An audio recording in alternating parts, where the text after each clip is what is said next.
Aujourd'hui, on se retrouve pour un nouveau tutoriel et on va parler aujourd'hui du formulaire 751 SD. Alors ce formulaire, vous le recevez directement, environ à peu près 15 jours à 1 mois après avoir créé votre formulaire donc sur l'INPI, et vous allez le recevoir par courrier. C'est donc votre SIE, Centre des impôts et des entreprises local, qui va vous l'envoyer, donc celui de votre région, et en fait il vous demande de retourner un certain nombre d'informations. Donc l'idée c'est que vous remplissiez les informations, on va voir ensemble comment faire aujourd'hui et quoi mettre, et ensuite vous pouvez le retourner via votre espace, enfin impôts.gouv.professionnel, donc sur l'espace professionnel que je vous ai conseillé de créer une fois que vous aurez créé votre numéro sirène, qui vous permet d'avoir un lieu d'échange et une messagerie avec votre service des entreprises, ou tout simplement par courriel indiqué en haut à gauche. Donc deux options possibles. Alors, aujourd'hui on va se concentrer là-dessus. Nous allons donc regarder l'identification d'entreprise.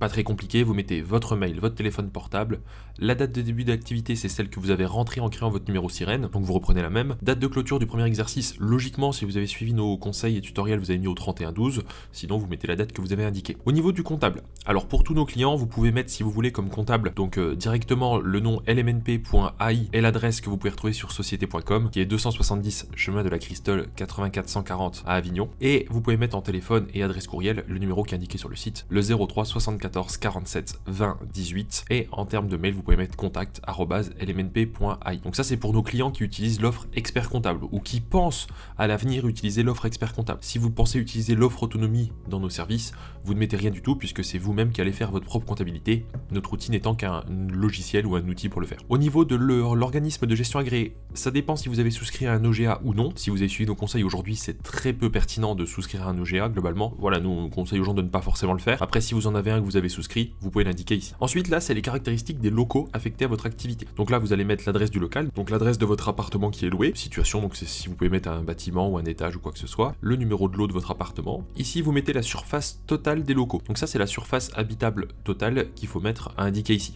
Et donc vous mettez donc d'habitation le même montant, puisque logiquement votre appartement n'est qu'à usage du coup d'habitation. Ensuite ici vous ne mettez rien.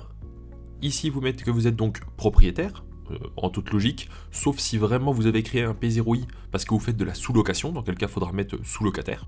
Ici vous mettez rien du tout sur cette partie-là.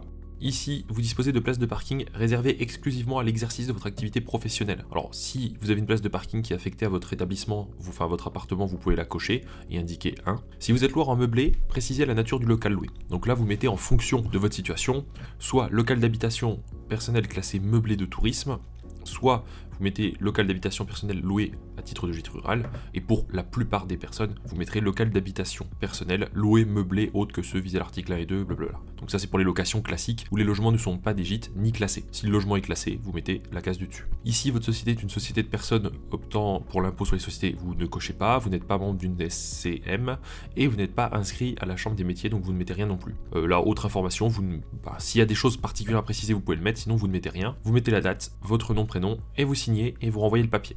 Voilà, ça c'est la première des choses. Ensuite, quelques jours plus tard, 15, 20, 30, peut-être même des fois plus jours plus tard, vous allez recevoir le formulaire 1447, et donc ça c'est pour remplir donc tout ce qui est sur la CFE. Donc on va se faire un deuxième tutoriel pour expliquer comment ça fonctionne. Je vous dis à très vite pour de nouveaux contenus, n'oubliez pas de vous abonner et d'aller découvrir sur lmnp.i si vous souhaitez avoir des conseils personnalisés ou des simulations personnalisées en LMNP avec des experts, ou tout simplement nous confier votre comptabilité à l'année. Je vous dis à très vite.